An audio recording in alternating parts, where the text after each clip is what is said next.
रामकृष्ण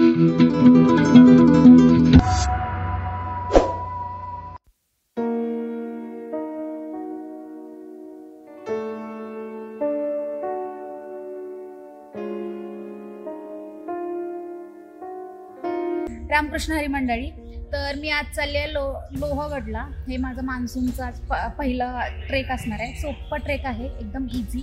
तर लोहगडला जाण्यासाठी तुम्हाला पुण्यावरून लोकल पकडावी लागते. कुठल्याही स्टेशनमधून तुम्हाला लोकल मिळते. शिवाजीनगर रेल्वे स्टेशन, आकुर्डी किंवा पुण्याचं मेन रेल्वे स्टेशन. तिथून तुम्हाला मळवली नावाचं जे स्टेशन आहे तिथलं तिकीट काढावं लागेल. मळवली हे स्टेशन लोणावळ्याच्या अलीकडचं स्टेशन आहे. तिथे उतरून तिथून पुढचा प्रवास तुमचा लोहगडसाठी चालू होईल. तर आज मी त्याच पद्धतीने प्रवास करते आणि या प्रवासात माझ्यासोबत आहे माझी फ्लॅटमेट आणि कलीग स्वाती.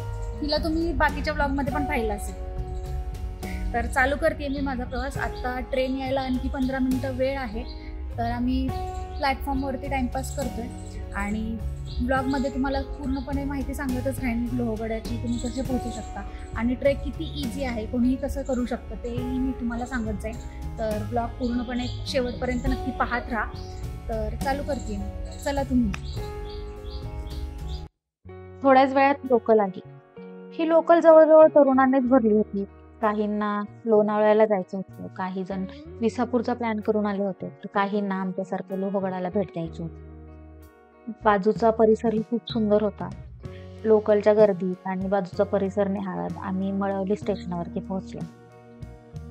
मळवली स्टेशनवरती आम्ही पोहोचलो आणि सर्वात आधी आम्हाला पोटपूजा करायची होती, कारण खूप जास्त भूक लागली होती. सकाळपासून काही खाल्लं नव्हतं. आम्ही वडापाव खाल्ले, तिथे चहा घेतला. त्याच्यानंतर जिथे लोहगडाच्या पायथ्यापर्यंत नेणाऱ्या गाड्या लागतात त्या स्पॉटला जायचं ठरवलं. आम्ही त्या स्पॉटला गेलोही, पण तिथे गेल्यानंतर आम्हाला कळलं की गाड्या काही अवेलेबल नाही आहेत आणि आपल्याला पायीच पूर्ण घाट चढावा लागणार आहे. तर आम्ही तशी तयारी दाखवली आणि पायी चालायला सुरुवात केली. समोरच आम्हाला विसापूर आणि लोहगडाचा जो विंचूकडा आहे तो दिसत होता. हाय कर हाय स्वाती. आम्ही आता लोहगडाची चढण चालू केली आहे एका घाटाचं नाव नाही माहिती, निनावी आहे तो. आणि समोरच लोहगडाचा विंचूकाटा दिसतोय. मी कॅमेरा टर्न करते.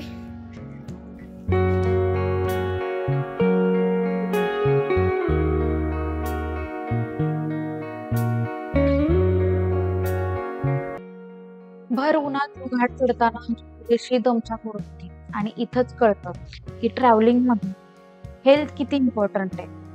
तरी आम्ही मंद गतीने तो जो घाट आहे तो चढत होतो. आजूबाजूचा निसर्ग निहाळत होतो. समोरच आम्हाला विंचूकाटा दिसत होता, म्हणजे विंचूकडा, त्याला विंचूकाटाही म्हणतात, ते दिसत होतं.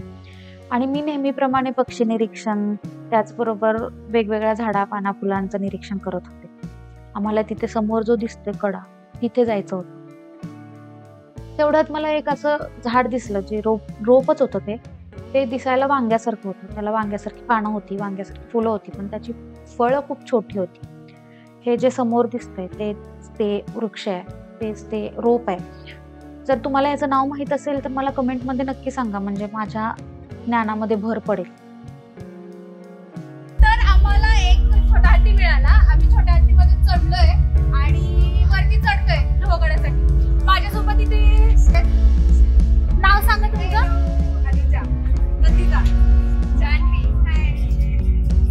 ही माहितीच आहे तुम्हाला. स्वाती.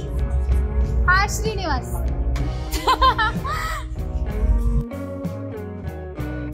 लोहगड थोड्याशा अंतरावरती राहिला असतानाच आम्हाला रस्त्यात एक छोटा टेम्पो दिसला आणि त्या टेम्पोने आम्हाला लोहगडाच्या पायथ्यापर्यंत पोहोचण्यासाठी मदत केली.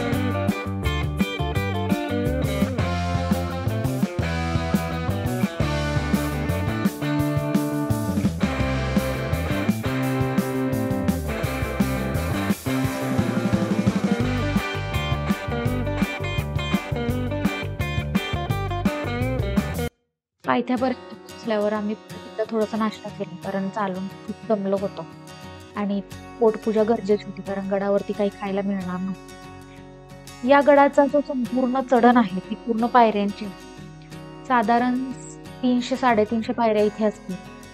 थोड्याशा पायऱ्या वर चढून गेलं की आपल्याला एक तिकीट काउंटर दिसतं. तर साधारण 25 रुपये प्रत्येकी असं इथला तिकिटाचा रेट आहे. मी तिकीट काढलं आणि गडाची चढण चालू केली. गड चढत असताना आजूबाजूचा संपूर्ण परिसर दिसतो. विसापूर फोर्ट दिसतो आपल्याला, विसापूर गड दिसतो आपल्याला. हा सुंदर नजारा, आजूबाजूचा परिसर निहाळत थोडीशी फोटोग्राफी करणं, पायऱ्या चढून वरती केलं की आपल्याला सर्वात आधी दिसतो हा गणेश दरवाजा. हा गणेश दरवाजाच गडामध्ये प्रवेश करण्यासाठीचा मेन दरवाजा आहे असं म्हणतात. पण ह्याच्या पुढे एक महादरवाजा आहे जो नाना फडणवीसांनी बांधला. तर या गणेश दरवाजाचं वैशिष्ट्य असं की याच्या दोन्ही बाजूला 2 दिवळे आहेत आणि त्या दिवळींमध्ये गणपतीची मूर्ती साकारली. दरवाजाच्या भिंतीतून पाणी पाझरत होते कारण पावसाळ्याचे दिवस होते. दरवाजाच्या आतमध्ये गेलं की थोडीशी बसण्यासाठीची जागा आहे, काही कमानी आहेत आणि पुढे शिवकालीन तोफा ठेवल्यात. त्या तोफांना तेल लावून ठेवले कारण पावसाळ्याच्या दिवसात तोफा गंजू नये यासाठी ती खबरदारी घेतली जाते. तोफाच्या समोर एक शिलालेख दिसतो. आम्ही तो शिलालेख वाचण्याचा थोडासा प्रयत्न केला, पण आम्हाला त्यातल्या काही शब्द कळले नाहीत. एक 2-3 शब्द आम्हाला कळले.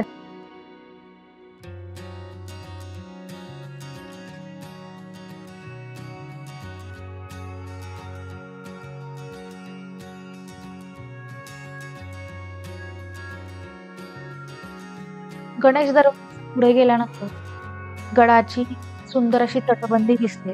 तटबंदीवरून आजूबाजूचा खूप सुंदर असा परिसर दिसतो. काही किल्ले दिसतात, जसं की विसापूर आहे, तुंग दिसतो आपल्याला इथूनच. त्याच्यानंतर पुढे लागतो तो महादरवाजा. हा महादरवाजा गडाचा मुख्य प्रवेशद्वार असं मानलं जातं.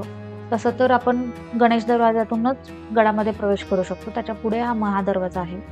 या महादरवाजाचं बांधकाम नाना फडणवीसांनी केलं होतं. आतमध्ये गेल्यानंतर बसण्यासाठीची व्यवस्था आहे आणि पुढे जसं चालत राहू तसं आपल्याला 3 गड दिसतात. समोरचा जो आहे तो विसापूर आहे. त्याच्यानंतर इकडे हा तिकोन आहे, माझ्या बोटाच्या टोकावरती जे दिसतंय तो, आणि इकडे हा मधला हा तुंग आहे.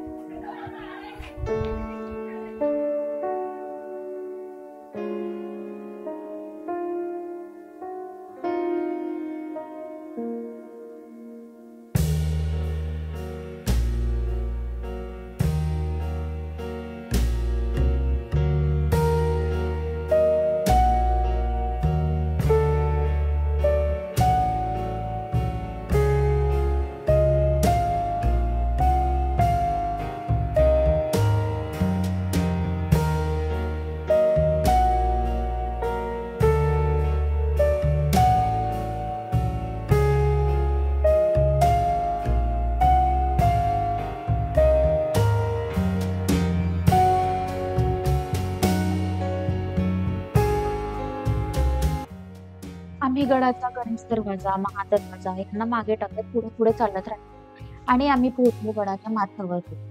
तिथे गेल्यावर तिथला नजारा खूपच जास्त सुंदर होता. आज पाऊस नव्हता त्यामुळे आकाश असं निरभ्र होतं. जमिनीवरती हिरवा गालिचा पसरला होता. काही रानफुले फुलली होती त्यामुळे ती तिथल्या सौंदर्यात आणखीच भर देत होती. तसं पाहता हा गड 700 वर्षपूर्वीचा आहे. प्राचीन काळी इथे चालुक्य, सातवहन, राष्ट्रकूट आणि यादव यांचं वर्चस्व होतं. त्यानंतर जेव्हा मलिक अहमदने निजामशाहीची सुरुवात केली तेव्हा त्याने हा गड जिंकले आणि नंतर 1657 साली छत्रपती शिवाजी महाराजांनी हा गड आपल्या ताब्यात घेतला आणि स्वराज्यात सामील केला.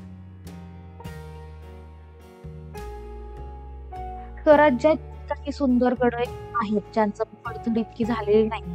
तशा सुंदर गडांमध्ये लोहगडाचा समावेश होतो. हा गड लोखंडासारखा मजबूत आहे त्यामुळे याचं नाव लोहगड असं ठेवण्यात आलं. सुरतेच्या लुटी वेळेस जेव्हा महाराजांनी तो सुरतेचा खजाना जो होता तो याच गडावरती ठेवला होता होता आणि त्या ठिकाणाला लक्ष्मी कोठी असं म्हणतात. पुढे गेल्यानंतर आपल्याला गडातले काही जुने अवशेष दिसतात, जुन्या वाड्यांचे पडझड झालेले अवशेष दिसतात, काही विहिरी दिसतात. इथल्या विहिरींचं बांधकाम हे खूपच सुंदर आहे आणि विहिरीच्या जे भिंत आहे त्याच्यावरून नैसर्गिक झरे वाहताना दिसतात. त्यामुळे इथलं पाणी कधीच आटत नसणार आणि पूर्वीच्या काळी हेच पाणी तिथल्या गडावर राहणाऱ्या लोकांसाठी दैनंदिन जीवनासाठी वापरलं जात असे.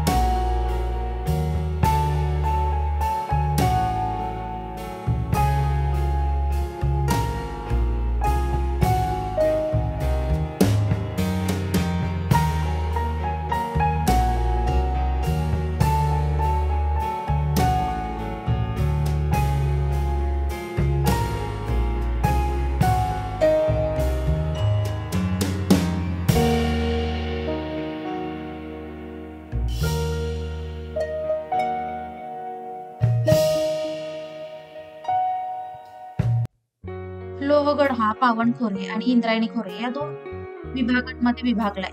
ज्या वेळेस पुरंदर गडावरती मराठा आणि मुघल यांच्यामध्ये लढाई चालू होती त्यावेळेस सैन्य विनाकारण मरण पावत होते. त्यामुळे छत्रपती शिवाजी महाराजांनी पुरंदरचा तह करायचं ठरवलं. या तहामध्ये महाराजांनी तब्बल 23 गड औरंगजेबाला द्यायचं ठरवलं आणि त्या 23 गडांमध्येच लोहगडाचाही समावेश होता. त्यानंतर तब्बल 5 वर्ष मुघलांनी या गडावरती राज्य केलं आणि परत मराठ्यांनी 13 मे 1670 साली हा गड पुन्हा स्वराज्यात सामील केला. मराठ्यांनी लोहगड पुन्हा जिंकले.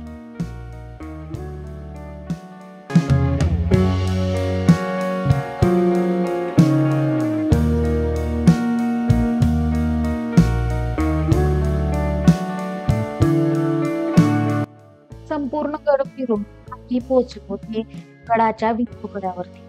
या कड्याचा आकार विंचूसारखा आहे त्यामुळे याला विंचूकडा म्हणतात आणि या कड्यावरून आजूबाजूच्या परिसरावर नजर ठेवता येते.